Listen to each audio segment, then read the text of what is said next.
Maraming kabataan ang naghahanda ng direksyon at may mga kabataang pinipili tumindig. Handa sa pagtulong at bukas ang puso sa malasakit.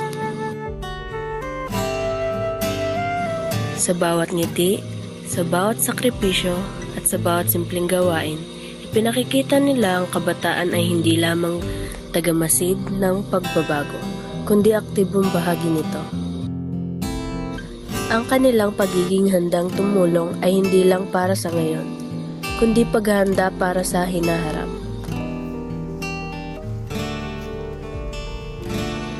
Dahil sa kanilang mga kilos, nahuhubog ang kanilang pagkatao, nagiging mas responsable, mas mapagpakumbaba at mas may malasakit sa kapwa.